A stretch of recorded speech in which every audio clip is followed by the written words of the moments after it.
Fala, meu jogador! Vamos para mais uma resenha com o Hilário.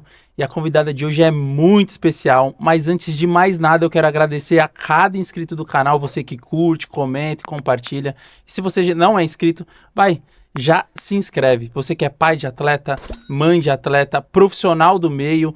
Você que está na base, na transição do 20 para o profissional. Enfim, você que é atleta profissional. Se você quer alta performance, inclusive, a convidada de hoje vai falar de... Ela é uma mentora de alta performance, profissional de psicologia há 25 anos, já trabalhou na base do Corinthians, do 11 ao sub-20, né, por muitos anos. Ela trabalhou também no Palmeiras profissional na área de psicologia e ela tem diversas formações. Trabalhou também e foi campeã olímpica e da Copa do Mundo de futsal com a nossa seleção brasileira. Enfim, trabalhou no rugby da seleção brasileira, tem uma carreira extensa e vai falar de alta performance. Então, você quer alta performance? Então, o encontro de hoje é com ela. E ela também é escritora, mentora, palestrante. Pô, vai ser uma honra entrevistar. E eu tô aqui com o livro dela. Pô, eu tô apaixonado já com o livro aqui. Olha só a capa, ó. Representa muito o meu trabalho. Entre o amor e a competição. E aí tem uma criança, o pai e a mãe, e uma bola no meio. Então, seja muito bem-vinda, Melissa Voltarelli. Seja muito bem-vinda. É um prazer estar aqui. Muito obrigada pelo convite. Primeira vez que eu tenho oportunidade de falar de um livro que acabou de lançar e de contar um pouco da minha história e do que é realmente trabalho de alta performance, não só para atletas, como para não atletas também, como para pessoas que querem simplesmente atingir o seu máximo potencial. Para mim é um prazer estar aqui poder falar isso com você. Nossa. E vamos lá. Que capa linda. Tipo, não teria capa mais bonita do que essa para representar o propósito aqui do canal também, que é ajudar famílias, atletas, profissionais do meio a trilhar um caminho seguro e de excelência no meio do futebol, de formação, do profissional, enfim. E acredite, foi amor à primeira vista. A capista só fez uma. Não precisou de outra. Que legal. Para manter o costume, eu vou te presentear com a minha caneca, com a comemoração aqui, sabedoria que vem de Deus. Quando você vê os jogadores e jogadoras fazendo pelo mundo, você vai lembrar do Manuel Hilário. Ah, muito obrigada. Aí também tem... Obrigada pelo carinho. Atrás tem o Spotify. Geralmente eu viajo muito, né? Para assistir jogos e tal. Aí eu vou ouvindo podcast, louvor, música e tal. Então, você que acompanha o Resenha com o Hilário e quer acompanhar as resenhas também pelo Spotify, TikTok, Instagram, que lá vai chover os conteúdos aqui. Perfeito. Melissa, e como surgiu o seu amor, assim, pela psicologia? O que te fez estudar psicologia? Então, na verdade, eu costumo dizer que eu não escolhi a psicologia. Quem me conhece sabe que a psicologia me escolheu. Eu sempre quis ser veterinária desde pequena. Prestei, inclusive, para a faculdade de veterinária. E no meio do caminho, enquanto eu esperava sair o resultado da faculdade, né, do vestibular, eu decidi que eu ia ser psicóloga.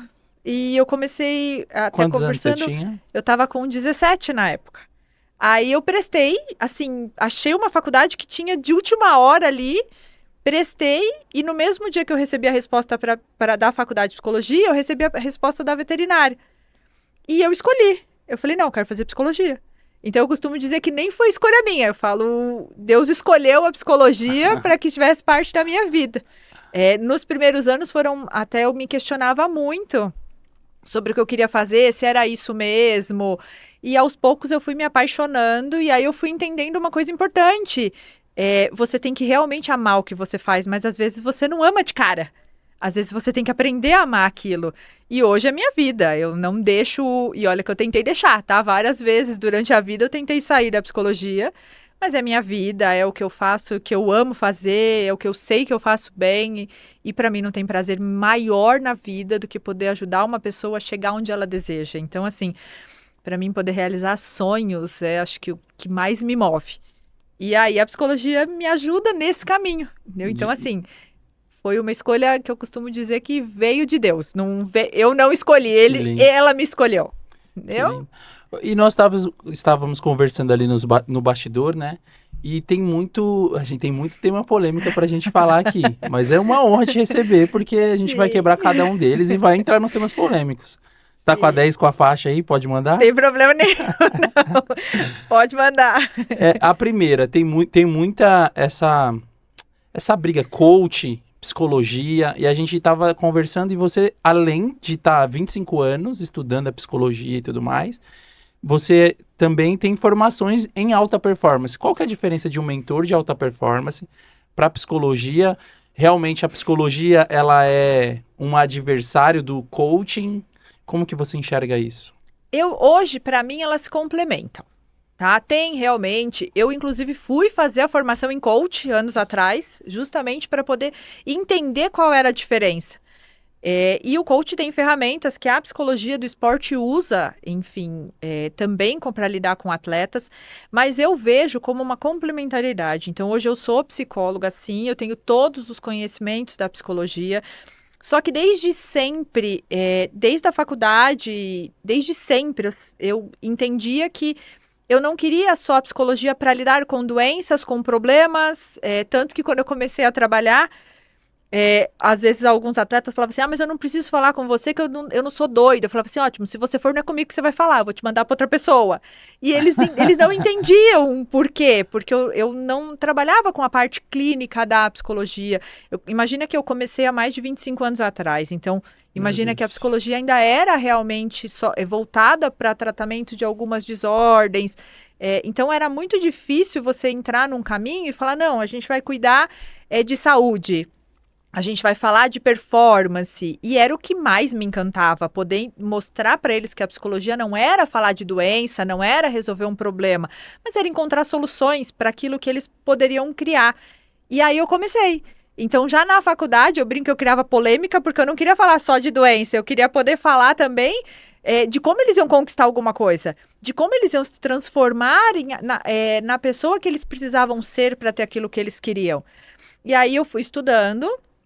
Então, eu trabalho muito com a parte racional emotiva, então toda a parte do quanto realmente a sua mente influenciava no seu comportamento, e aí eu fui aperfeiçoando, eu fui entendendo. Então, hoje até depois que eu coloquei a física na minha formação, eu comecei a entender que tudo vem de você e volta para você, não tem como, tudo a sua energia, é tudo o que você está construindo, é tudo o que você acredita como limitador ou potencializador da sua performance. E aí eu reprogramo a mente deles nesse caminho. Então eu costumo dizer que não adianta você querer ter uma coisa se você não for aquela pessoa primeiro. Entende? O universo nem te localiza. É como se o universo tivesse um scanner e ele tem que localizar as pessoas. Só que ele não vai localizar você se você não tiver energia. Então assim, eu quero jogar no Real Madrid. Tá, o que um jogador do Real Madrid faz? Como é que ele é? Como é que ele se comporta? Como é que ele atua? Você tem que ser aquela pessoa para o Real Madrid te colocar no radar dele. Senão você não chega. Até para você ter uma congruência, né? Exatamente. Eu costumo falar para os atletas, meu irmão, você fala que quer jogar no Real Madrid e tem uma rotina que não aguenta nem jogar numa várzea, meu irmão. Ou quer ir para festa sexta, sábado e domingo. Então é isso que eu explico para eles. Primeiro você depois você tem. Então eu costumo dizer, quando eles me procuram, então eu junto essas linhas de trabalho e eu crio um mapa de performance, por exemplo. Então, eu entendo onde ele está, eu entendo onde ele quer ir e o que a gente tem que fazer para ele chegar lá. Então, que variáveis a gente tem que desenvolver, que variáveis a gente tem que potencializar. E muitas vezes, ao longo do caminho, é interessante perceber que, às vezes, ele muda o próprio rumo. Ele começa a desenvolver. Eu tive, por exemplo, na época da pandemia, eu aposentei muito atleta. Muito, muito. Eu fiz transição de carreira de muito atleta. Por quê? Porque eles se viram no momento da vida que eles entenderam que o esporte não era só aquilo na vida, que tinha outras coisas que ele poderia estar fazendo. E aí, adivinha, ele começou a abrir a consciência dele. Então, eu costumo dizer que todo o trabalho hoje, a principal diferença e por que eu escolhi hoje trabalhar com a mentoria e não com a psicologia clínica, é porque eu posso dar caminhos. Então, assim, a pessoa me procura... Ele pode dar as possibilidades, né? Exatamente. Então, a pessoa me procura porque ela está com um problema. Ela está com alguma coisa que ela precisa resolver. Se ela conseguisse resolver sozinha, ela não ia me procurar. Ela procura... vem com uma dor. Exatamente. Para encontrar uma solução para aquilo. E aí, eu, como mentora, eu tenho todos os conhecimentos, eu tenho toda a base do trabalho para orientá-la corretamente dentro do desenvolvimento dela emocional e profissional, pessoal. E aí eu costumo trabalhar que a gente faz várias esferas junto. Então, não é só o desenvolvimento emocional dela, mas é toda a parte que está em volta dela, família, porque quando você muda todo o seu entorno. Então, muda o modo como as pessoas respondem a você, muda o modo como você responde às pessoas, você passa a ver o mundo de um outro prisma. Então, hoje, todo mundo fala, mas você gosta? Eu falei, eu amo, porque hoje eu encontrei o caminho que realmente faz sentido, porque eu tenho resultados mais rápidos. Então, eu consigo que o meu cliente tenha resultados mais rápidos. Sim. O engraçado é que desde o início você sempre teve uma veia para alta performance, né? Uhum. Você não focou tipo, nas patologias. Você não queria aprofundar na patologia. Não. Não, quero dar resultados. E você Sempre. trabalhou muito tempo na categoria de base e no profissional. Sim, eu comecei no profissional do futsal, na antiga GM, que era um dos maiores clubes que tinha no Brasil na época. Na época, eu fui fazer a minha pós-graduação com a Regina Brandão, que era a referência de psicologia no esporte no Brasil. Fiz a formação com ela, depois eu comecei a trabalhar com judô. Aí, com os atletas de judô, eu tive a minha primeira experiência, que atletas estavam indo para a Olimpíada. Aí, eu fiz a preparação deles para que eles viajassem. Depois, em 2007, o mesmo técnico que havia trabalhado comigo em 2000, que era o PC, foi para a seleção e me levou com ele. Com o objetivo de a gente ia ganhar Pan-Americano e Copa do Mundo. E aí Isso eu fui. no judô? Isso no futsal. Futsal, aí eu assumi a seleção brasileira? Em 2007. Que trabalho difícil, hein? Aí eu fui para a seleção em 2007 e assim, foi uma experiência única, não tenho nem palavras para descrever o que é ser campeã do mundo, porque é incrível. Então, quando você ouve o barulhinho dos fogos explodindo, saindo aqueles papeizinhos, é incrível. É você ver a realização não de um sonho seu, de um sonho deles. E como o universo é tão perfeito que os mesmos atletas que estavam comigo em 2008, a maioria deles havia trabalhado comigo em 98, quando eu comecei no esporte. Caraca. E eu tinha o material deles escrito que onde você quer estar daqui 10 anos? E eles escreveram, eu quero estar na seleção, eu quero ser campeão do mundo. Então, quando você ouve, por exemplo, o Thiago foi meu cliente e meu atleta, o goleiro. O goleiro Thiago. Até agora. E é uma coisa tão incrível, porque assim, a cena dele, ela fica marcada claramente na minha memória. A cena dele chorando com a luva no rosto, era muito mais do que um título, era muito mais do que uma luva. Fazia 10 anos que ele estava trabalhando para aquilo. Sempre é mais, né? Então, assim, foi realmente uma oportunidade que eu falei, foi todo mundo reunido no mesmo momento. Ali junto. 2008, campeão do mundo. E aí veio o campeonato do mundo. E quando você faz a preparação dos atletas das Olimpíadas, que eu quero que você fale também, você participou de algumas Olimpíadas, né? Cuidando de atletas. Sim, eu fiz a formação em 2004, Atenas, 2008, Pequim. Aí eu fiz 2016 Brasil, fiz 2020, 2021, né? Que virou Tóquio, e fiz agora para Paris. E aí você cuida dos atletas. Sim. Você também cuida dos familiares? Ou existe alguns cuidados pros familiares falarem, cuidar, tipo pai, mãe? A gente vai voltar lá na base que o pessoal assiste aqui. Sim, que é difícil, é mais na base mesmo. Quando eu tô no profissional, a gente acaba ficando o trabalho meio voltado só pro atleta mesmo. Por quê? Porque já é adulto, a família já se estruturou, porque na base a família tem que se desdobrar muito. Sim. Hoje, inclusive, estava num atendimento que os pais mudaram de cidade para a filha poder competir. Então, isso é muito comum. Eles acabam abrindo mão da vida, abrindo mão das coisas deles. Muitas vezes eu tenho pais que têm mais filhos, mas todos os outros irmãos têm que viver em função do esporte do filho mais velho, ou do meio, enfim, mais novo. Então, assim, quando chega no adulto... muitas vezes esse irmão, entre aspas, fica... Né, eu falo isso também com os pais dos meus atletas. Meu irmão, ser fulano, ser irmão de fulano de tal e tal, é difícil, porque, querendo ou não, a vida da família fica em torno dos acontecimentos profissionais do filho que tá no esporte e tal. Então tem que dar atenção também. Para todo mundo. Por isso que a família tem que ter um equilíbrio enorme. Porque às vezes o peso fica nas costas daquele que está competindo, daquele que está jogando, daquele que tem que virar alguém, sabe? Então eu tenho que virar. O que eu mais escuto ali na formação, 17, 18 anos, é eu tenho que virar, eu tenho que virar, eu tenho que virar. Eu tinha um cliente que ele falava para mim o tempo todo, eu tenho que estourar, eu tenho que estourar. Eu falava, você é bombinha para estourar? Como assim estourar? Você não tem que estourar. Ele falava, não, mas eu tenho que estourar, eu tô no sub-20.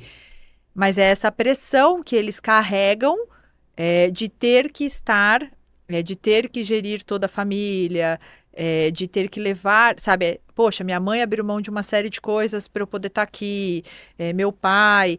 Então, eles têm isso como um peso, inclusive. E isso, muitas vezes, eu trabalho com a família inteira, porque não pode ser um peso para ele. Ele tem que ter liberdade de agir e até de parar o esporte se ele quiser. Entendeu? Sem medo de estar frustrando a família. E muitas vezes é o que acontece. Entendeu? Ele acaba não querendo mais, mas ele acaba não tendo coragem de falar por conta do medo, né, da família ter mudado a vida inteira por causa dele.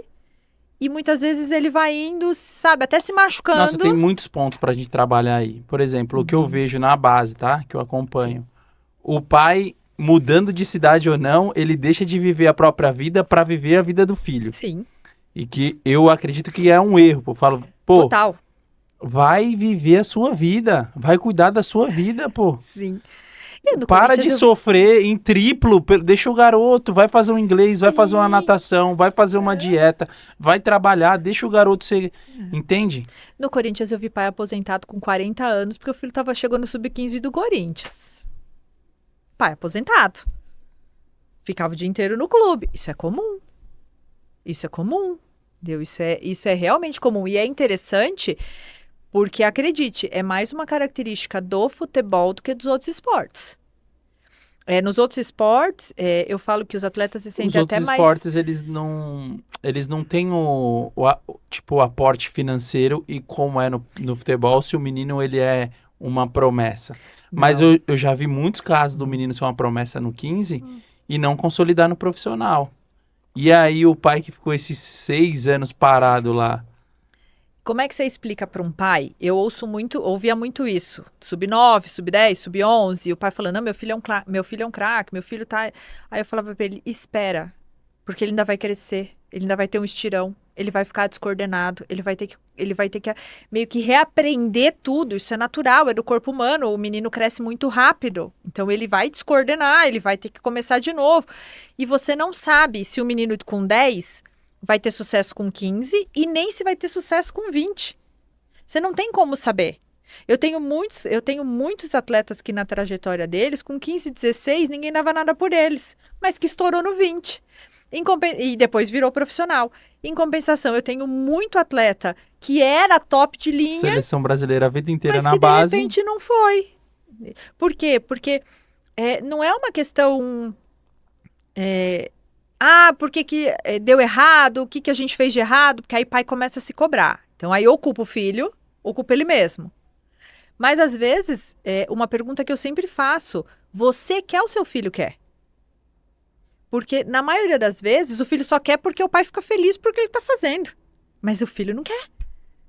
Uma vez eu falei para uma mãe, eu falei assim, você já perguntou o que seu filho quer fazer na vida? Ela, não, mas eu não quero que ele pare o judô porque ele tem talento. Eu falei, então vamos fazer o seguinte, vai para casa, pergunta para o seu filho o que ele quer fazer da vida e segunda-feira vem que a gente vai conversar.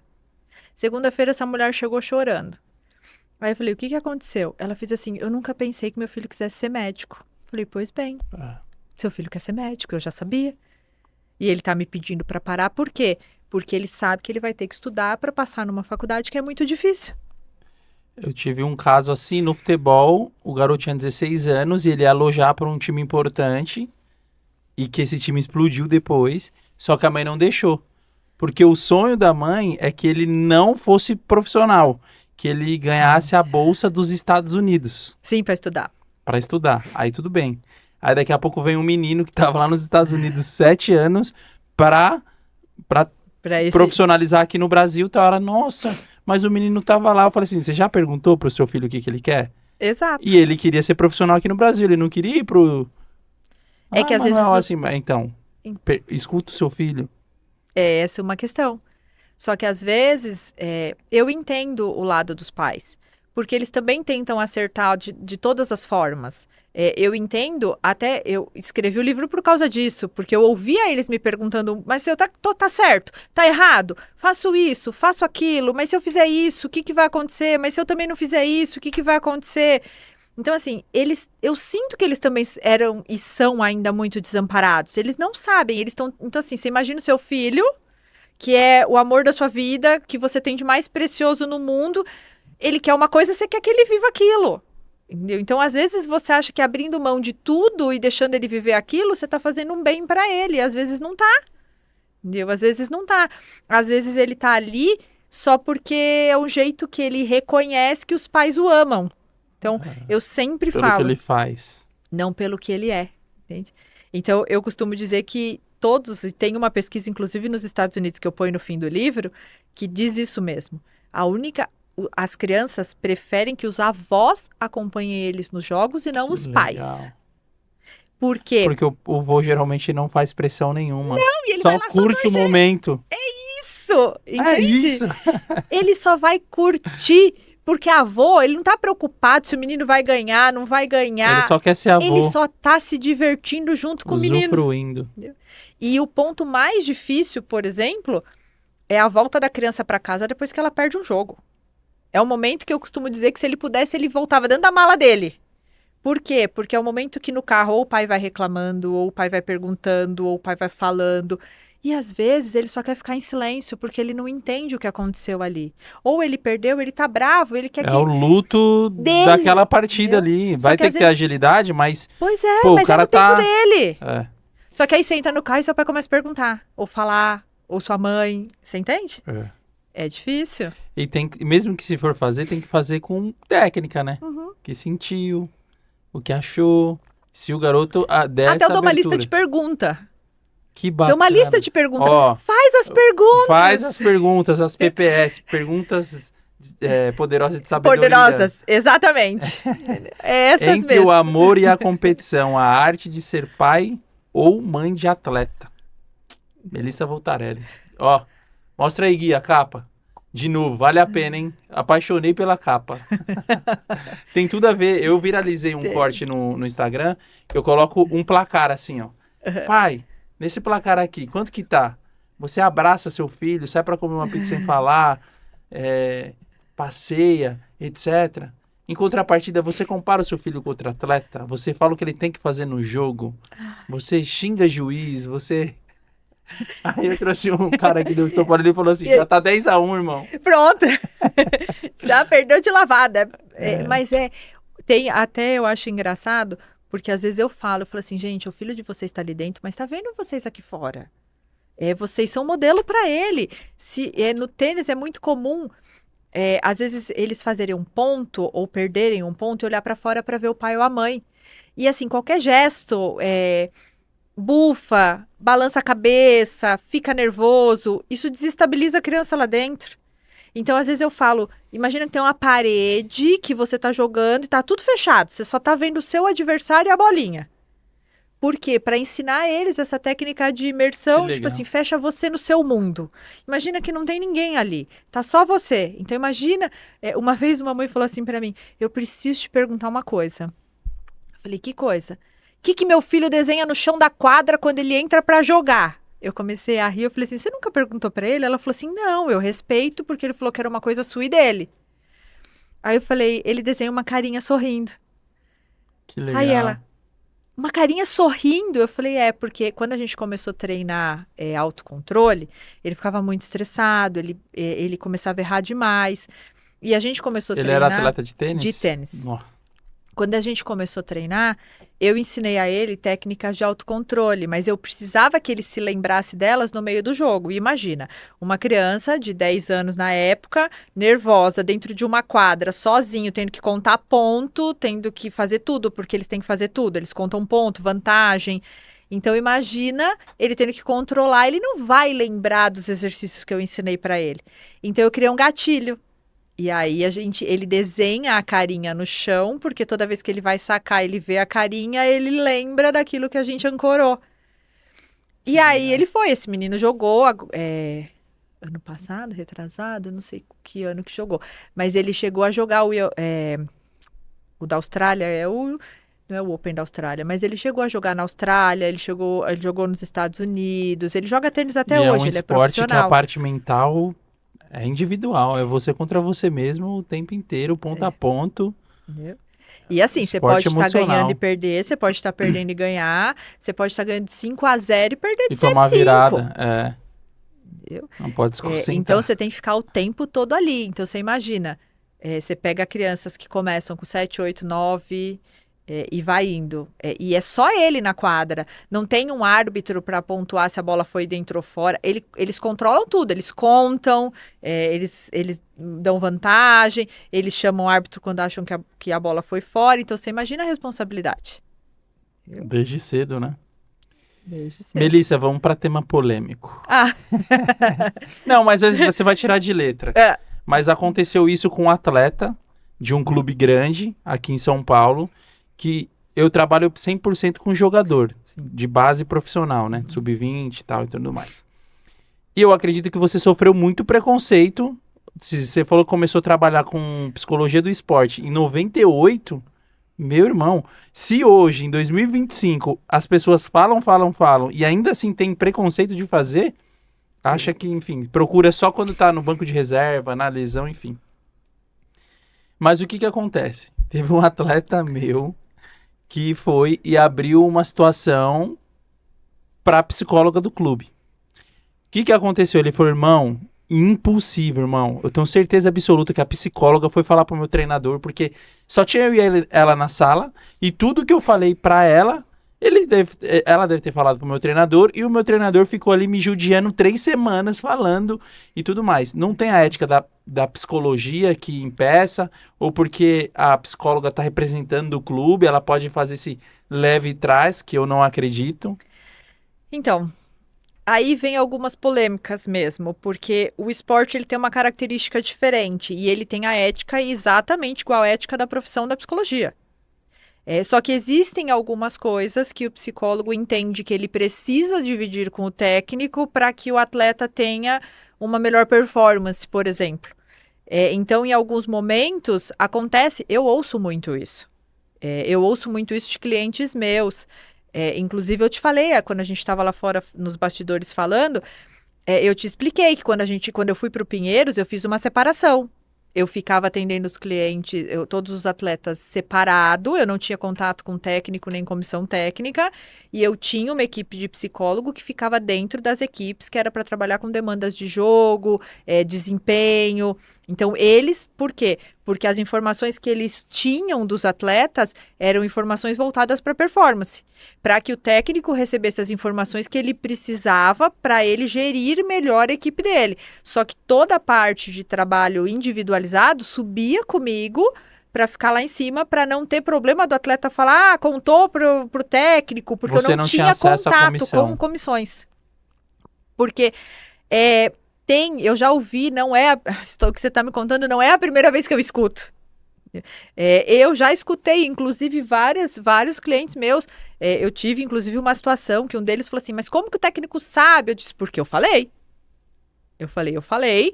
E assim, tá tudo aqui, ó. Ele recebe tudo isso aqui e eu expliquei pro atleta, porque não era nada pessoal dele, não era nada particular dele, mas era uma demanda que eu precisava compartilhar com o técnico e a gente precisava tomar uma decisão. Só que eu ouço muito isso. E acaba acontecendo mesmo de ser a coisa do, o psicólogo fica contando tudo pro técnico. Isso a gente ouve muito. Tanto que muitas vezes a nossa sala fica vazia por causa disso. O atleta não quer entrar lá, porque ele tem medo que o que acontecer lá vai sair. Os atletas que fecham a mentoria comigo, o coach comigo, geralmente ele tem esse trabalho no clube. Sim. Ele fala, irmão, eu não abro nada no clube, meu irmão. Eu ouço isso muito. Não abro, eu quero ter a minha privacidade, eu quero ter uma pessoa imparcial. Eu vou lá falar, porque entre eles se conversam também, né? Sim. Então, e o que eu acredito também, eu quero uma dica sua para treinadores e comissões técnicas. Porque se também essa pessoa que recebe a informação não tem inteligência emocional de utilizar para o bem, é lógico que ele vai prejudicar o atleta. Sim, por isso que o trabalho tem que ser com o técnico também. O trabalho nunca é sozinho. Então, por exemplo, quando eu faço um mapeamento de perfil e eu faço relatório, eu sento com o técnico também tem o perfil dele, não tem... Ah, Melissa, mas tem que fazer, não tem conversa. O técnico não recebe perfil de jogador se não tiver o dele. Boa. Não recebe. Por quê? Porque o perfil é para ajudar ele a trabalhar, para ajudar ele a tirar o melhor daquele atleta. Se ele não faz o perfil dele, eu não tenho como entregar um relatório para ele para ajudar, porque não tem porquê, a gente não vai saber como fazer. Então, o técnico faz o perfil dele, o técnico também faz perfil, muitas vezes, de estados de humor, de estresse. Então, todo o trabalho, quando eu trabalhava dentro de clubes, eu sempre tentava fazer os técnicos participarem, seja por discussão, seja por sentar e falar, tá, o que está acontecendo? Por quê? Porque ele tem que saber como mexer com aquela ferramenta. Eu acredito muito que quem não se atentar para essa parte pedagógica, de formação, de trabalhar o 360, vai ficar para trás. Vai. Porque com as licenças da CBF, o cara pode ter jogado na seleção brasileira. Ele tem que passar para a parte pedagógica. Sim. Ele pode passar por aquela parte pedagógica e falar que, assim, só vou fazer network, não vou aplicar nada. Tudo que se fala aqui não se aplica. Ele vai ficar para trás. Vai. Assim como os técnicos estrangeiros vieram e estão mudando. Né? Sim. Eu atendo técnicos, eu acho muito bonitinho, porque às vezes eu sento e falo assim, nós vamos fazer isso. Ah, mas vai dar trabalho. Eu falei, vai, mas vai ser incrível. E eles fazem. Eu trabalhei, inclusive, com um técnico no Corinthians. Até eu brinco que a nossa primeira conversa foi mais ou menos nesse estilo. Você vai me contar o que eles vão falar pra você ou você vai me deixar sem saber de nada? Vai me deixar vendido. Vai me deixar vendido. E aí eu falei, não. Eu falei, o que você precisa saber pro bem da performance, eu vou sentar com vocês e vou dividir. O que for do atleta, não. Ele que vai te contar. E esse foi um dos técnicos que, assim, a gente fez um trabalho incrível. Ele falou assim pra mim, vamos fazer um de cada vez? Eu sentei com ele, a gente criou uma lista de perguntas, eu sentei com ele. Ele, não estou brincando, a gente gastou mais de 40 minutos com cada atleta, ele fez um por um. A gente sentava, eu e ele perguntava, ele dizia o que ele via do atleta, ele dizia o que ele achava que o atleta tinha Feedback. de bom, ele dizia o que ele queria ouvir, o que o atleta queria, e a gente fazia uma ficha no final com o que ele achava que o atleta tinha que Diferente, trabalhar. hein? Foi incrível, mas assim, foi o único, porque dá trabalho, e dá trabalho mesmo. Eu já tive técnico que pegou meu relatório, que não é pequeno, isso eu também sei, mas que pediu para eu resumir uma folha. Eu resumi uma folha. Porque é a prática, né? Sim, só que você está lidando com o ser humano. Você não está lidando. E na formação é pior ainda. Porque na formação você está lidando com sonhos. Porque a devolutiva é individual, né? Você tem que tratar como único. Não tem como você tratar global. Todo mundo de uma vez. Então, de baseada. E esse foi um trabalho incrível que a gente fez. Eles tinham as fichas para depois ter um plano de ação para eles. Hoje, quando eu trabalho com técnicos, eu tenho um feedback diferente que eles fazem, mas eles sentam com um por um, não importa o trabalho que vai dar. Eles sentam com um por um para fazer o feedback. Quando eu tô com o atleta, eu monto o feedback do atleta pro técnico. Então, o atleta, ele senta, ele fala assim, olha, eu quero conversar com o técnico. A gente cria um plano, ele senta com o técnico, ele explica o que ele quer, ele explica onde ele tá indo, porque no esporte individual é você e seu técnico. Então, o técnico tem que estar na mesma página que você. Mesma visão. Então, ele senta, ele apresenta, ele fala, olha, eu quero isso aqui, eu quero desse jeito, eu quero que a gente faça assim. E é muito legal. E você utiliza também a análise de perfil comportamental, né? Uso. Você estava explicando e tal. Eu uso uma adaptação do teste da Florence, que é um teste americano baseado em características. E aí eu transformei em situações do dia a dia que eles avaliam para me dizer como eles são, né? Como eles respondem às situações. E aí, no final, eu tenho um perfil. Esse perfil é baseado na teoria moral de Hipócrates. Então, são 4 tipos de perfis. E dentro de cada um, a gente tem forças e fraquezas que a gente entende dentro dele como elas se comportam. E aí, em cima disso, a gente começa a criar um mapa de performance para ele. Porque dependendo de como Melissa, ele responde... você consegue exemplificar, tipo... Esses 4 perfis para jogadores de futebol, por exemplo? Você consegue trazer algum exemplo prático, assim? Para o atleta que vai Por assistir. exemplo. Isso. Tá, vamos lá. Real. Por exemplo, vamos imaginar que eu tenho vamos imaginar que eu tenho um atleta que tem um perfil mais analista.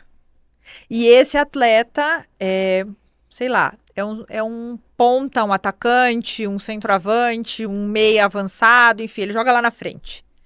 Normalmente, os analistas, eles pensam e eles veem a situação como um todo.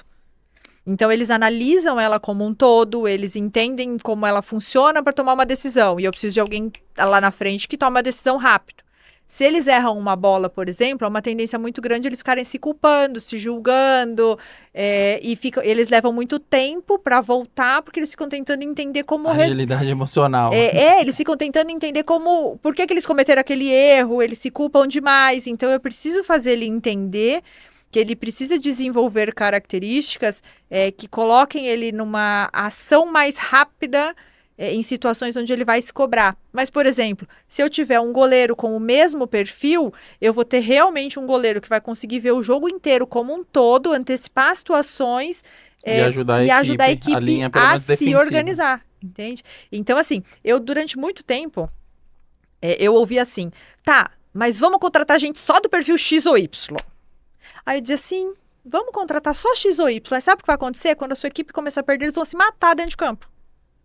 Por quê? Porque não vai ter ninguém para equilibrar. Você não vai ter ninguém para falar assim, gente, para aí um minuto, respira, sabe? Pensa, vamos fazer assim, vamos fazer desse jeito. Não vai ter. Então, é um mito achar que se eu botar todo mundo igual na mesma equipe, ela vai ganhar. Porque as características são complementares, né? Exato. Só que eu tenho que entender onde eu coloco cada posição. Porque se de repente eu tenho uma linha toda de frente que tem o mesmo perfil, eu posso não ter apoio para eles se um sair ali do... Então, o analista tem um outro... são 4? São perfis? 4. Analista. Tem o influente, o dominante, que eu chamo de executor, tá? Eu não chamo de dominante. Caraca. Tem o analista e tem o harmonioso. São 4 tipos divididos entre extrovertidos e introvertidos, racionais e emocionais. Caraca, que legal. Então, eu tenho as combinações. Eu tenho os puros, que são perfis... Me fala do influente, então. Do influente? Do jogador influente. O jogador influente, você vai ver ele... Ele adora uma resenha. Sou eu. Ele adora uma resenha. Você vai ver de longe um jogador influente. Ele provavelmente é o que vai estar com a roupa mais chamativa, é o que vai querer mais atenção, ele é aquela pessoa alegre. Eu costumo compará-los com elementos, para você entender. O influente, ele é o ar. Então, assim, ele vai fluir, ele vai fazer as coisas, ele vai ser alegre. Ele é de pessoas. Tipo, ele corre por pessoas, ele anima todo mundo. Exato. Esse é o influente. Só que ele tem o problema. Ele é desorganizado, ele se distrai com muita facilidade. Então, quando eu estou conversando com um influente, por exemplo, ele vai me falar uma coisa, de repente ele tá aqui, a gente está conversando, ele vai falar assim, nossa, olha, eu vi que aquele número ali está escrito de outro jeito. Tipo, ele tá conversando comigo, mas ele tá vendo outra coisa. Se ele for alta influência, ele troca muito rápido os planos também. Direto. Então, muitas vezes, eu costumo dar um exemplo assim. Vamos imaginar... Você tá com influente na sua frente. Vamos imaginar que a gente decida, eu pergunte quem vai pra Lua. Um executor vai dizer pra mim, eu vou pra Lua, tá? E eu vou perguntar, tá? Aí eu vou falar pra ele assim, mas quando? Como? Aí ele vai falar, não, eu vou fazer isso, porque ele precisa se organizar. O analista vai dizer para mim, não, eu vou para a Lua. Eu vou falar, tá, como, quando? Porque ele vai ter que se planejar, mas eu vou ter que pôr ação para ele executar. Se o influente me disser que vai para a Lua hoje, amanhã ele vai para Marte, depois ele vai para Júpiter. E se ele achar alguma coisa legal na Terra, ele fica aqui mesmo. Ele não se preocupa. Já o meu harmonioso, sim, muito rápido. Já o meu harmonioso, ele é mais estável. Ele não vai nem querer ir para a Lua. Porque ele vai falar, não, vamos ficar aqui. Só que eu preciso de todos eles numa equipe. Eu preciso que a equipe tenha um equilíbrio. Então a gente falou do influente, jogador influente. Vamos para o executor. O executor é o que mais vai fazer. É aquele que vai botar a bola no braço, embaixo do braço e vai resolver mesmo. É o líder. Ele é líder. O influente também é líder, tá? Só que se eu avaliar os dois tipos de liderança numa equipe, por exemplo, eu vou ter um líder executor, é aquele cara que vai fazer. Ele está voltado para a tarefa, para dar resultado, para a equipe ganhar, para as coisas acontecerem. Para mim seria o dominante. Tá? Que seria o seu dominante. Se eu tô falando do influente, ele vai estar voltado para pessoas, para o social, para as coisas para todo mundo ficar bem na equipe. Se você me perguntar hoje que liderança, que tipo de integração dentro de uma equipe funciona melhor, eu vou te dizer que é na tarefa. E aí, por que eu vou te dizer que é na tarefa? Porque quando eu tenho uma integração só pelo social, então eu tenho uma liderança só social, eu vou ter muita dificuldade desse líder, por exemplo, impor alguma cobrança ou fazer algo que possa fazer com que as pessoas achem que ele se tornou impopular. Saber dizer Entende? não, né? Impor limites. Exato. Ele não vai conseguir. E ele não gosta de ficar mal com ninguém. Indispor com as pessoas. Ele não gosta de ficar mal com ninguém. Agora o dominante, ele já atropela todo mundo pela tarefa. Porque ele precisa entregar. É isso. Então ele vai cobrar, ele vai fazer, ele precisa. E na maioria das vezes, quando eu tenho um capitão, que é a escolha do técnico, normalmente ele é um executor. Quando eu tenho um capitão que é a escolha da equipe, normalmente ele é um influente. Entende? Só que eu tenho os dois tipos de liderança que funcionam dentro da equipe sem ninguém perceber. Eu não preciso dar um nome. Mas eu tenho. E eu passei por uma situação inusitada, porque no rugby tem 7 capitães, né? Pelo amor de Deus, tá errado. 7 capitães, eu acho. Capitães. Eu não sei dizer por quê, mas assim, tinha, porque é um da defesa, um do ataque, um daquilo, um daquele outro. Então, assim, era muita gente.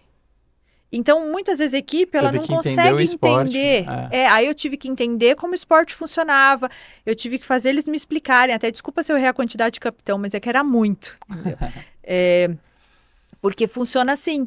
No futebol, a gente tem um que é determinado pelo técnico, mas a gente tem um que é determinado pela equipe. Sempre tem. Entendeu?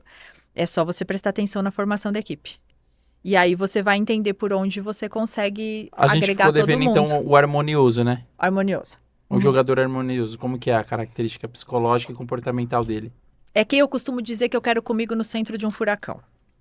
Então, se eu estiver no centro de um furacão, eu quero que o harmonioso esteja perto. Porque eu sei que ele vai conseguir, se ele estiver em equilíbrio, lidar com aquilo com uma tranquilidade incrível. Então, é quando o jogo está pegando fogo e ele está realmente resolvendo as coisas. Ele se mantém ali em equilíbrio. Então, ele tem uma calma sob pressão que os outros tipos não têm. Então, o influente, ele consegue lidar com todos os outros com facilidade. O harmonioso, ele consegue equilibrar todos os outros com facilidade. Só que ele precisa estar em equilíbrio dele. Linda explicação, hein? Ele precisa. Então, é isso. Por isso que é importante. Às vezes as pessoas falam assim, mas o harmonioso é preguiçoso, eu não quero ele na minha equipe. Realmente, em alguns momentos ele vai economizar energia mesmo. Ele não vai fazer o que um executor faz. Porque ele tem o tempo dele, né? Pra mim seria o estável lá no disque. Seria o disque ele tem o tempo dele, é mais cooperativo, bom ouvinte. Entendeu? Ele vai ficar na dele, ele não vai gostar que mudem as coisas na última hora, ele vai ter que se preparar com antecedência se ele for jogar, não dá pra falar assim no vestiário, vai você. Entendeu? Já um executor, o influente, você falar no vestiário, vai você, ele já tá pronto, já tá do campo. Já mesmo o analista, ele não consegue, ele precisa entender com antecedência que ele vai para lá, que ele vai estar lá. Então, isso para mim é importante você ter em mente. Por isso que quando você faz o mapeamento de uma equipe e quando o próprio atleta entende o perfil dele, ele passa a entender o que pode ser uma sombra e o mais importante que eles têm que entender. Se você tem medo da sua sombra, você não fica grande. Quanto maior você for, maior a sombra você vai fazer. Se você tiver medo da sua sombra, você não cresce.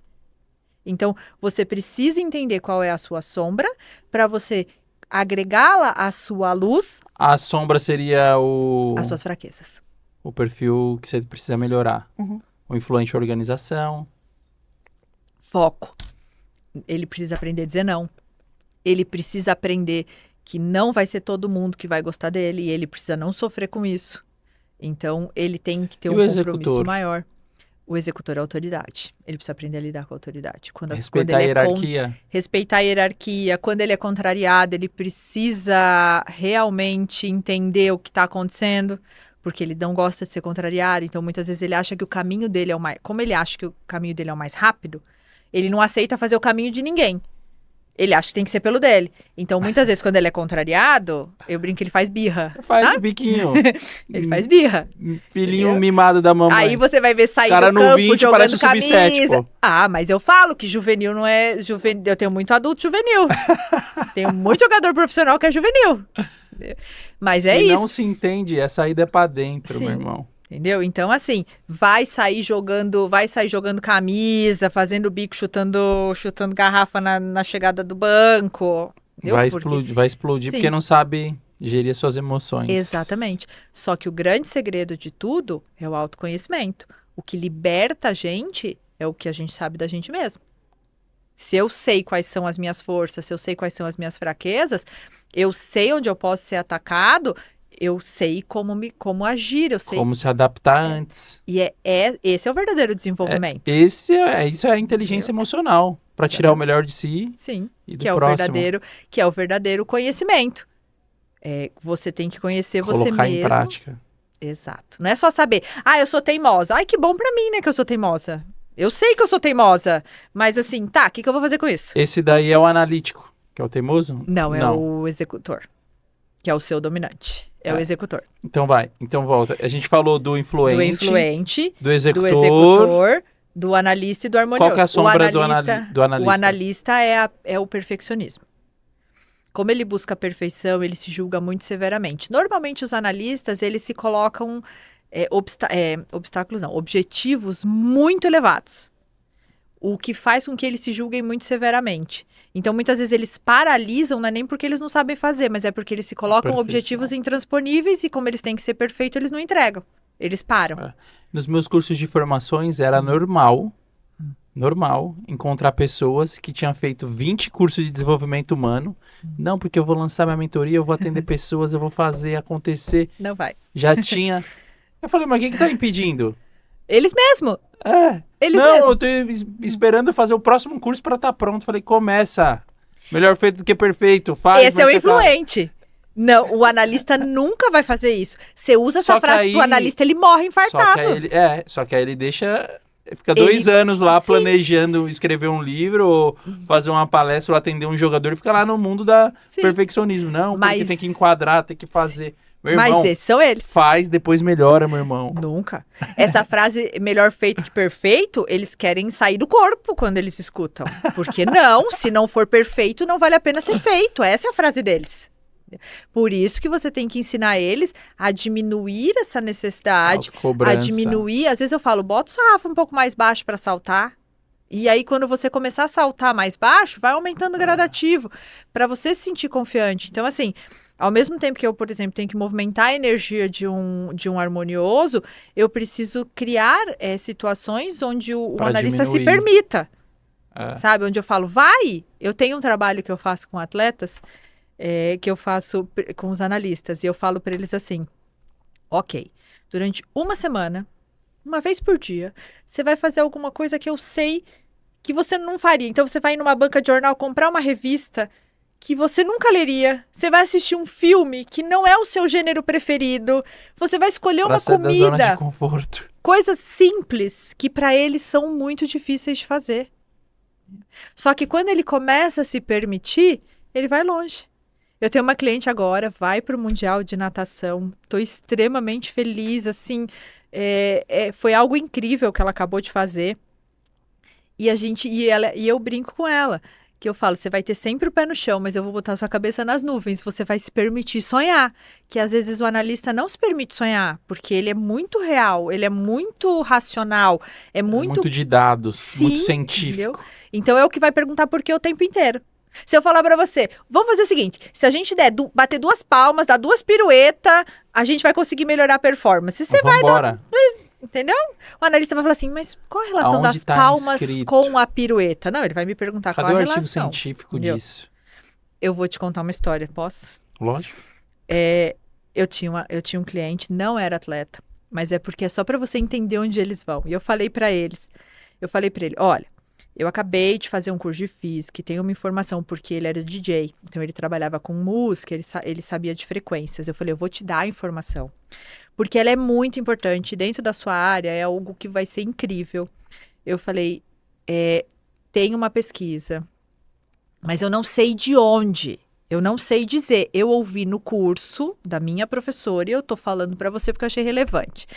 Falei, tem uma pesquisa que disse que uma pessoa vibrando numa energia acima de 500, ela muda a frequência de até 7.000 pessoas ao redor dela, mesmo que ela não tenha contato direto com essas pessoas. Isso para mim era um dado incrível. Imaginar que uma pessoa pode Eu já mudar. vi alguns assim que o raio de ação de... Sim. É incrível. Mas eu tinha explicado tudo para ele, que eu não sabia onde era a pesquisa. Ele olhou para mim e fez assim, tá, mas como é que mediram? Eu falei, mediram o quê? Ele falou, a frequência. Como fizeram a medição? Eu falei, eu não faço a menor ideia. Eu só tô te passando o dado que eu recebi. Ah, não, Melissa, mas assim não dá. Sem informação, como é que eu vou Esquece. acreditar que vou... Eu passei, acho que umas 3 horas procurando a informação para ele. Achei a pesquisa, é de Harvard, feita com o IOGS, na Califórnia. Mandei para ele. Falei, tá tudo aqui, ó. Pode ler. Tudo. Falei, leia tudo. Por quê? Porque ele não vai aceitar e eu tenho Não que vai. entender O cara isso. que é científico, você tem que comunicar com ciência. Exato. E aí, às vezes chega o técnico lá para dar uma informação, cada um vai receber de um jeito. E ele Por isso que é precisa... importante o técnico também entender de pessoas, de gestão de pessoas, para ter a comunicação assertiva com cada perfil. Eu trouxe uma analista comportamental aqui para falar sobre isso. Pronto. Então, ela explicou muito bem, porque cada perfil vai conseguir assimilar aquilo que tiver de acordo com como ele recebe a informação. É. Eu, por exemplo, jogou os dados lá, falei, pô, legal. Tipo assim, é relevante os dados. Eu vou fazer, se o técnico tá falando, eu vou correr por ele. Pois é. Aí o cara que é científico. Não vai correr por ele se você não explicar qual é o propósito. Pra que Tem que até ele uma tem história que correr? engraçada do bombeiro. Eu fui bombeiro 8 anos. E aí tinha um bombeiro que ele era muito conforme, que a gente usa o Sim, científico que é conforme. que é o analista. Conforme, o analista, dados, não sei o quê. E ele amava seguir os protocolos do bombeiro. Os POPs, os procedimentos operacionais, o manual do bombeiro, tal, não sei o quê. E tipo assim, aí eu fiz o análise de perfil comportamental, olhava pra ele e falei, irmão, eu te entendo, porque ninguém tinha paciência com ele. Porque se não tivesse escrito, esquece. Sim, ele não, e assim, não é de sacanagem. Não, É é o porque ele perfil precisa dele. se Tipo, se ele me sentir perguntava seguro. alguma coisa de educação física, irmão, assim, assim, assado, eu ficava 2, 3 horas explicando. Eu acho que entrava aqui e por aqui. Aí passava 2, 3 dias, ele pesquisava e trazia todas as incentivo. Ô, Hilário, deixa eu te falar, a creatina. Eu vi isso, assim. É isso Eu falei, mesmo. irmão, não me pergunta mais.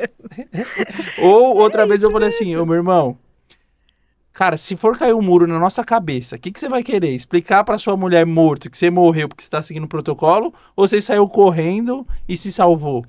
Meu irmão, não precisa ser 100%, tá? Pra eles precisa.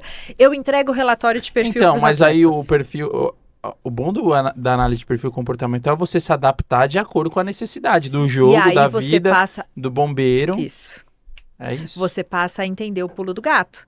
É você entender o seu perfil, mas E você o entender cenário. como usá-lo, como No usar suas cenário. forças de acordo com a situação que está se apresentando.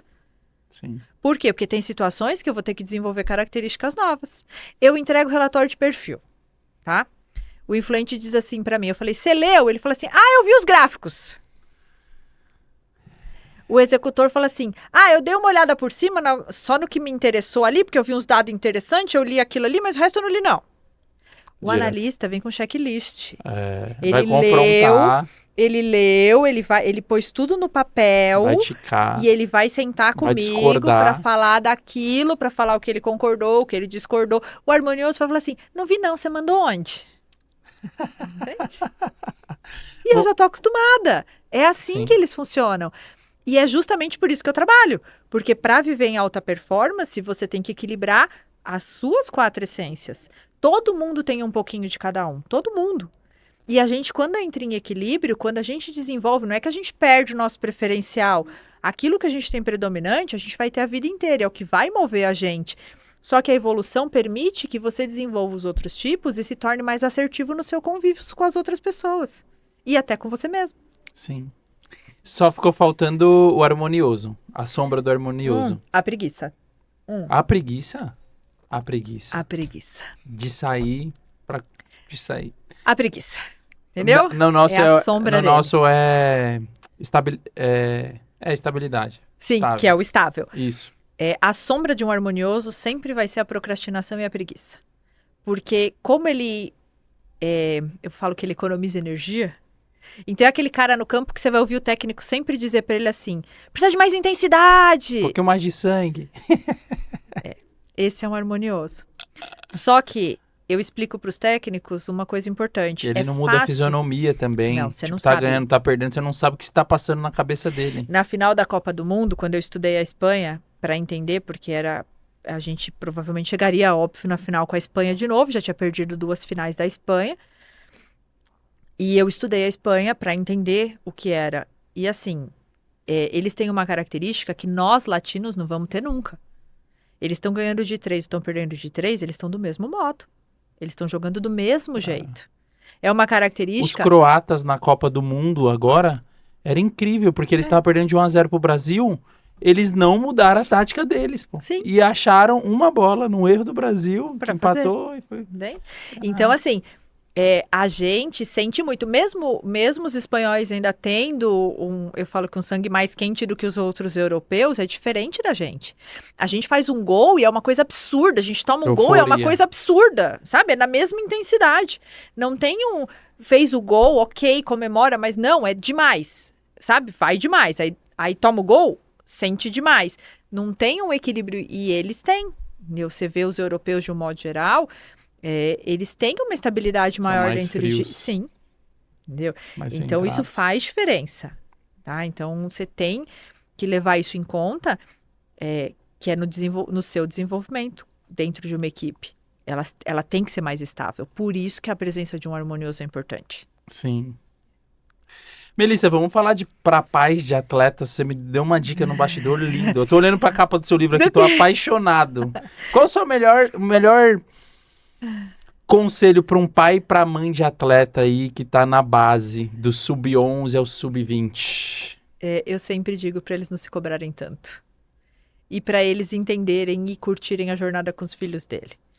Eu vejo muitas vezes, até na ansiedade deles de tentar acertar, muitas vezes eles fazendo muito mais do que deveria estar sendo feito, muitas vezes eles abrindo mão da vida deles para viver a vida do filho.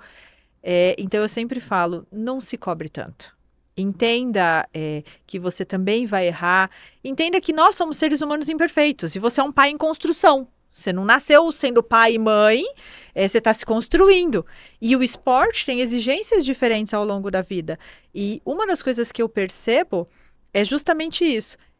Eles querem que o filho faça tudo. Então, eles procuram nutricionista, psicólogo, mais um preparador físico, fisioterapeuta, pilates.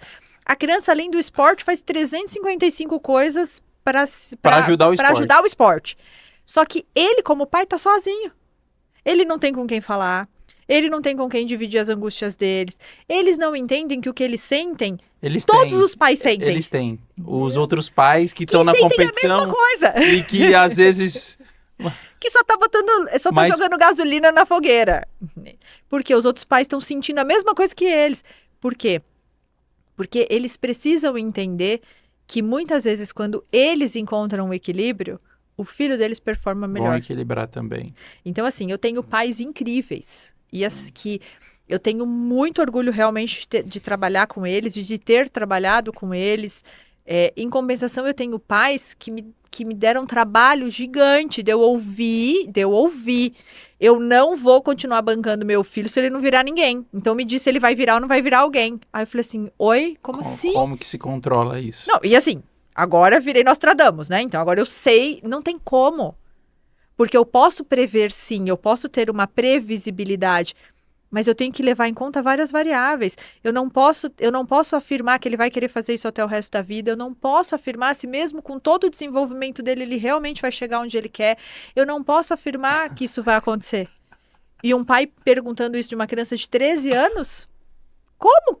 Ô, Melissa, mas na internet tá cheio de pessoas que conseguem fazer o seu filho ser profissional em apenas 3 passos. Como? Você acredita? Aí eu preciso descobrir como, porque não tem como.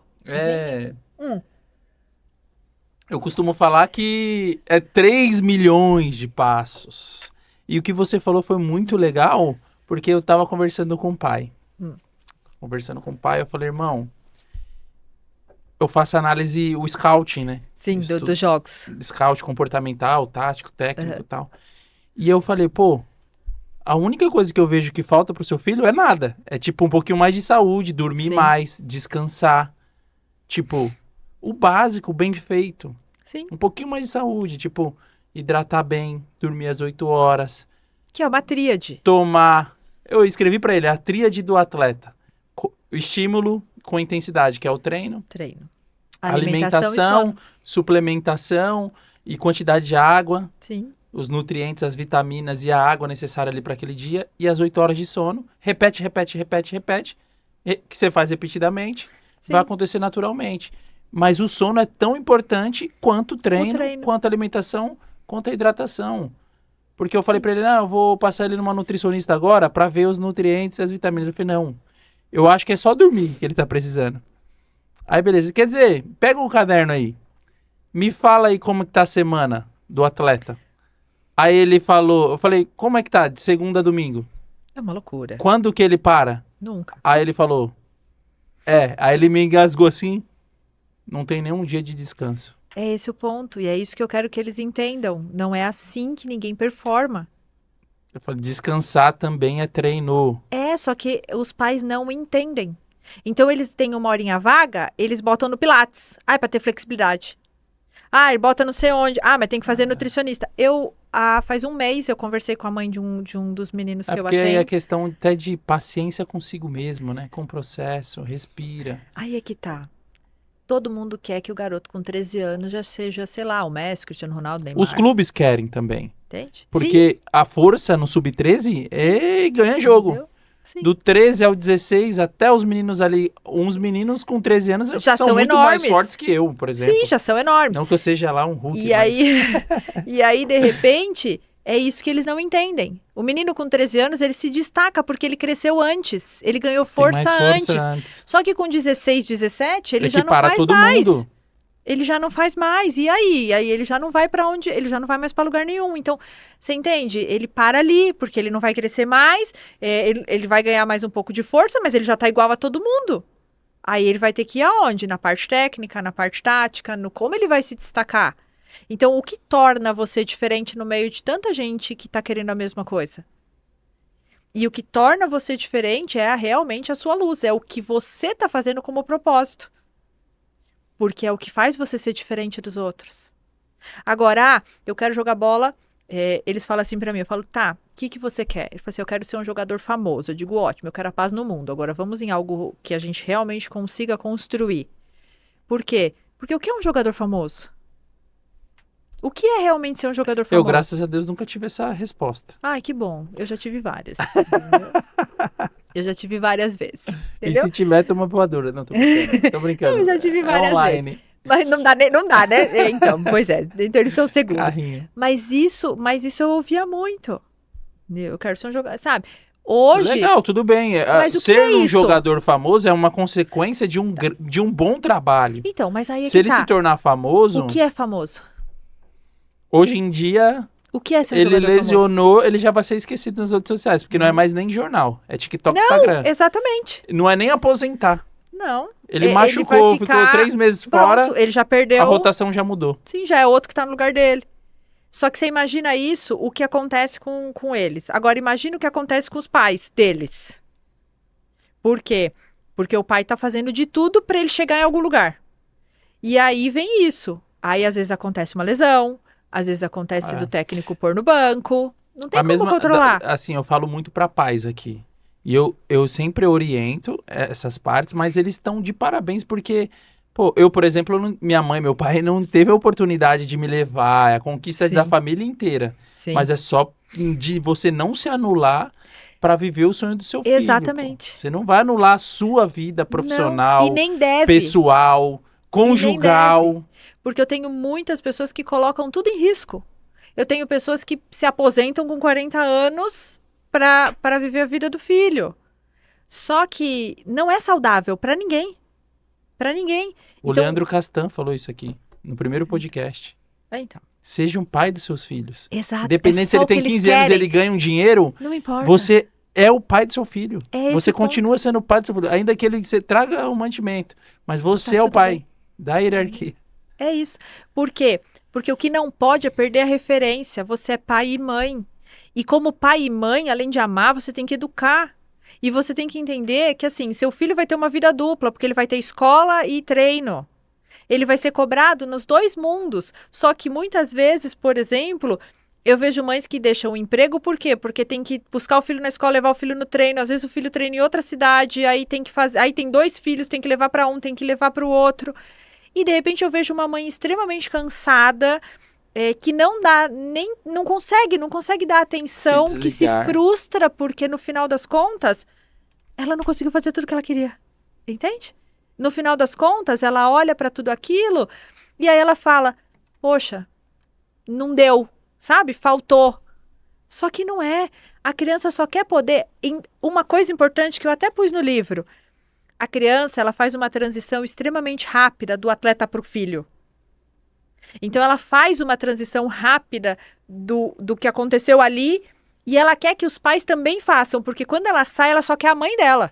Ela só quer o Boa. pai dele, o pai dela. Ela só quer que esteja ali para abraçar ele, se ele quiser sendo chorar, pai. se ele quiser ser o pai, porque ele transitou, ele já deixou de ser atleta. A hora que ele sai de lá, ele já é o filho. Lindo. E ele só quer que o pai e a mãe sejam pai e mãe. Só que aí muitas vezes o pai fica: e fora, tava errado. Porque o técnico não Ô, te Melissa, pôs. quando eu trabalho com jogador profissional e quando eu posso, o cara tem 25 anos, eu falo com o pai, com a mãe e com o empresário. Sim. E aí, quando eles vêm me contratar, o que é o coaching? Eu vou cobrar com o técnico. Sim. Eu falo, meu irmão, já tem a autocobrança dele.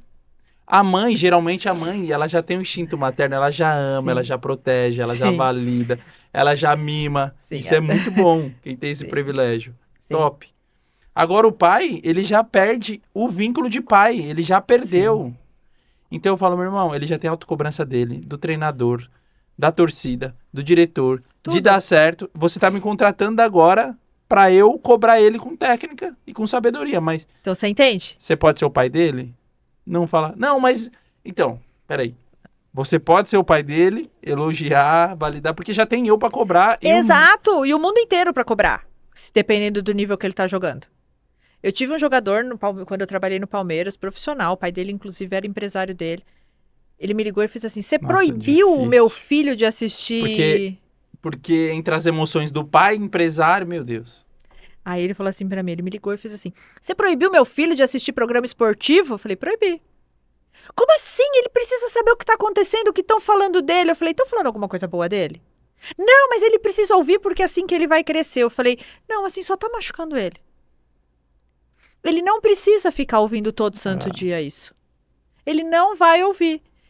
Mas ele precisa." Eu falei: "Bom, não precisa. E ele não vai fazer." Até porque a mídia no Brasil é uma Ele fábrica não de vai polêmica. Aí ele ficou. Aí ele falou assim: "Mas quando que ele vai poder assistir de novo algum tipo de programa esportivo?" Eu falei: "Pode deixar que ele vai saber quando." Aí ele foi para um jogo. Poucos dias depois, eu nem lembro quanto tempo depois, ele foi para um jogo, fez 3 gols no jogo. Ele saiu do vestiário, me abraçou, eu falei para ele: "Agora você pode assistir jornal." Pô. Por quê? Porque quando a gente ouve uma história ruim, não é pra gente ficar replicando. A crítica e o elogio, né, do Não futebol. E quando a gente ouve uma história boa, a gente tem que contar diversas vezes mesmo. Boa. Por quê? Porque é assim que as coisas funcionam. A gente replica tudo que é história ruim. Tudo que aconteceu de ruim com todo mundo. A gente fica contando, fala assim: "Você viu o que aconteceu com fulano?" Mas quando acontece coisa boa, a gente não conta. A sociedade, ela tem dificuldade de elogiar, de validar, de Sim. edificar. Agora, de fazer uma fofoquinha, meu irmão. Vai De fazer um churrasquinho pra ficar falando mal da vida dos outros, fofoquinha, ô coisa ridícula. direto. Ô coisa ridícula, que não edifica, né? Nada. Mas, e isso pra mim é importante. Tanto que assim, o elogio, muitas vezes os pais falam assim pra mim: "Não, mas eu elogio meu filho." Aí eu falo assim: "Tá, como?" "Não, porque que nem, por exemplo, ele jogou super bem." É pelo que ele faz, não é pelo que ele é. Aí, mas às vezes não é nem elogio. Às vezes eu ouço muito pai dizer assim: "Nossa, foi perfeito, da próxima vez se ajustar isso aqui vai ficar ótimo." Isso não é um elogio. Isso não é um elogio. Eu faço uma pergunta pros pais, inclusive eu fiz pra um pai de um atleta que ele chorou aqui. Ele chorou e se emocionou. A filha dele joga no vôlei, na seleção brasileira de vôlei. Tá. E ele é treinador de futebol. Só que a reação dele aqui, de chorar, é a reação de todos os pais que eu atendo o atleta, quando eu Sim. faço a pergunta. Porque ele fala, aí eu venho com a PPS. E vai. Toma, aí ele... Mas porque você tem que entender, e Mas ele tem legal, que entender. é legal falar que, tipo, não faz por mal, mas tá contratando um profissional pra fazer crescer. Exato. Aquilo que você falou no bastidor. O pai, ele precisa... Como é que ele vai? Ele tem que se equilibrar primeiro, se autoconhecer primeiro, pra depois ajudar o seu filho. É. Igual a dinâmica do bombeiro. Primeiro você treina, Pra depois... tá descansado, tá uniformizado, tá amparado. Depois você cuida da vítima. Como é que você vai cuidar da vítima se você não tem nem as ferramentas? Regra básica de aviação. Quando você entra no avião, o que você ouve? Põe a sua máscara primeiro. Depois você salva quantas pessoas você quiser. Você conseguir. Assim que funciona. A Se o vida. pai evoluir, se o pai entrar em equilíbrio, ele consegue fazer o filho dele performar. Amém. Por quê? Porque é ele, muitas vezes, que não sabe lidar com as situações. Põe o filho no psicólogo, mas o filho não precisa ir no psicólogo. Isso acontece muito, tipo, com o sub-13, sub-15 e tal. As mães, você pode... Não, é mais fácil atender você. Sim. Por quê? Porque até uma das ideias que eu sempre tive e eu fazia, principalmente no tênis, eu fazia reuniões com os pais, mas eram essas reuniões de autoconhecimento mesmo. E muitas vezes eu tive um pai até que falou assim pra mim: caramba, então por isso que meu filho, quando entra no carro depois do jogo, cola a cabeça no vidro e eu fico falando e ele fica com a cabeça colada, eu tenho uma sensação que ele precisa falar. Eu falei, não precisa. Ele cola a cabeça no vidro querendo sair do carro. Ele quer... Entendeu? Ele quer sair do carro. Só que isso era muito legal. Só que eu sinto muita falta disso. Eu sinto muita falta, tanto que uma das ideias justamente era essa. Era de conseguir dar aos pais um trabalho que normalmente ele vai fazer uma mentoria que é para aprender a cuidar do filho. Aprender como ajudar o filho. Mas eu queria que ele conseguisse entender como ajudar ele mesmo. Sabe? Como ele se torna pai de atleta. Né? Tem que ter humildade. Porque não é fácil. Ouvir. Não é. Entendeu? Não a saída fácil. é pra frente. Não foi fácil pra mim, não foi fácil pra você, não é fácil. Entendeu? É um passo de coragem. Eu recebo mensagens lindas de mães, de pais. Lindas mesmo, que eu não tenho nem como te descrever. Mas eu sei o quanto o caminho deles foi dolorido. Eu sei o quanto é difícil. Porque assim... Ser atleta em qualquer parte do mundo, mas no Brasil é muito difícil. É muito difícil. Ao contrário do que as pessoas pensam, a boca do funil é bem pequenininha. Bem pequenininha. E a cultura do brasileiro é jogar toda a sua frustração da vida no estádio de futebol, Sim. no nosso caso. Toma uma cerveja e vai lá xingar todo mundo. Pois é. Agora, vamos imaginar a coisa do seguinte modo. No Instagram também. Sim. Vamos imaginar a coisa do seguinte modo. No Brasil, todo mundo sabe jogar futebol e todo mundo é técnico.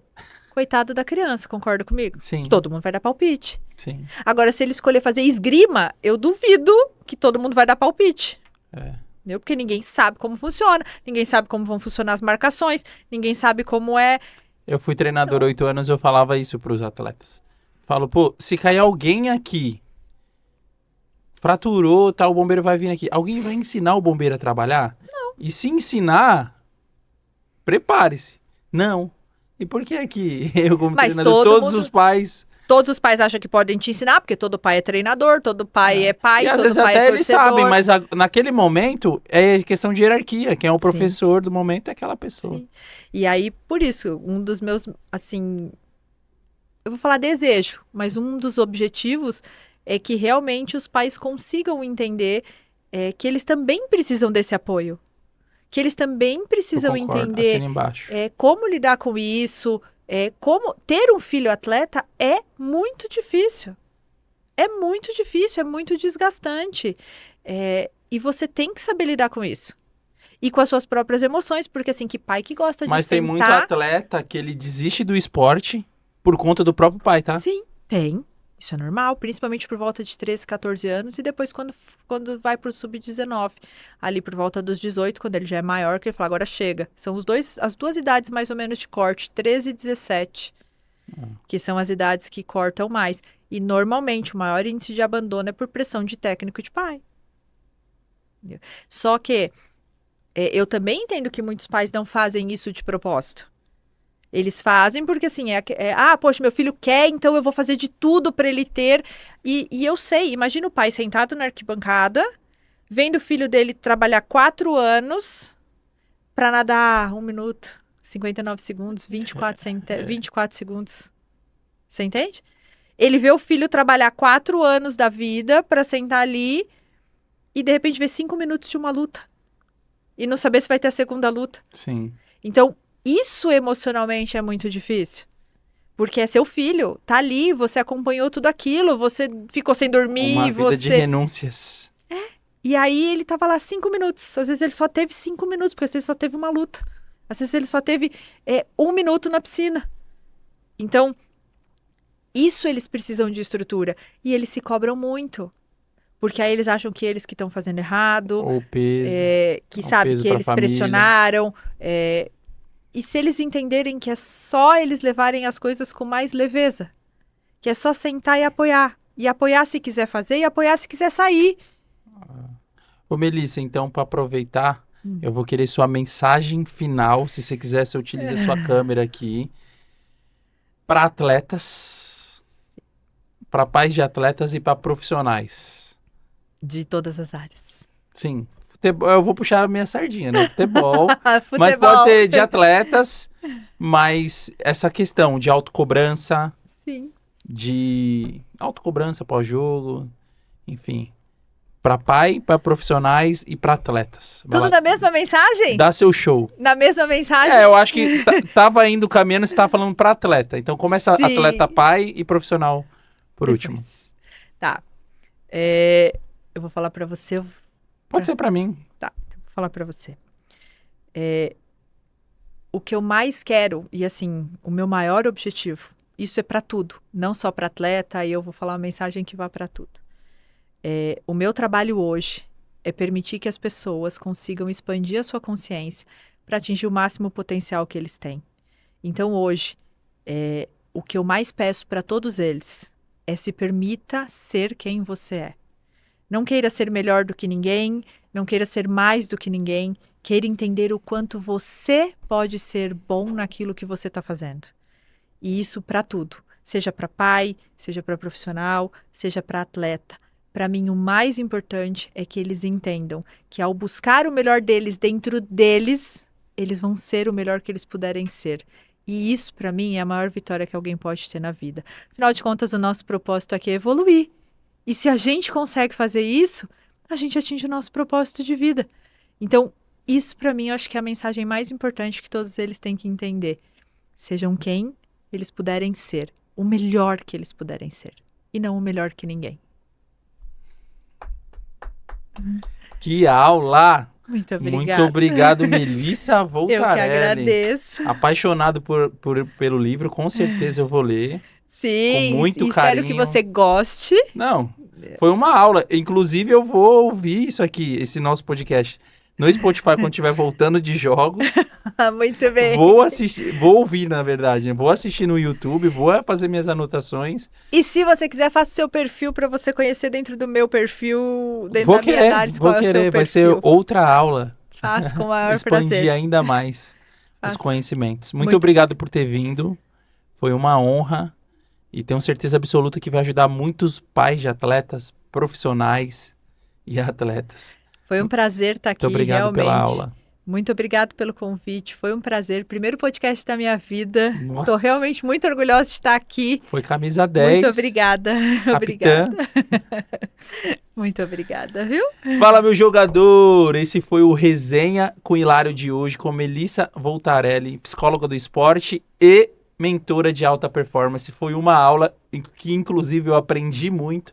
E nas relações humanas é assim, meu irmão. 1 mais 1 é igual a 3, não é igual a 2. Porque com certeza eu aprendi muito aqui, vou reassistir, ouvir esse episódio para aprender e tirar o melhor e aplicar na minha vida, seja aqui no podcast, seja na minha vida pessoal ou profissional. Certo? Se você ainda não é inscrito no canal, já se inscreve, dá o like, maratona todos os episódios aqui que é uma universidade do futebol. Tem conteúdo para parte mental, parte de mentalidade. Então, poxa, tem muita coisa aqui. Então, seja muito bem-vindo sempre. E eu não falei hoje, olha só o topete como tá bonito, meu irmão.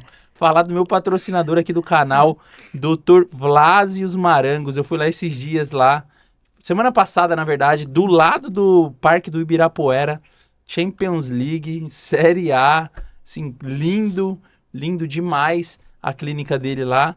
E o mais importante, né? Não é nem patrocinar aqui o podcast, é ter devolvido esse topete lindo aqui. Doutor, muito obrigado. Aí a gente fez uma resenha lá nos stories, lá ele com o bebê reborn, falando que é meu filho. Pelo amor de Deus, doutor. Aí não, né? Aí você me quebra, doutor. Doutor, obrigado pelo patrocínio do canal, por devolver o topete. E meu jogador, muito obrigado você que ficou até aqui. Curte, comenta e compartilha. Vamos, até o próximo Resenha com o Hilário. Vamos, sabedoria que vem de Deus. Vamos.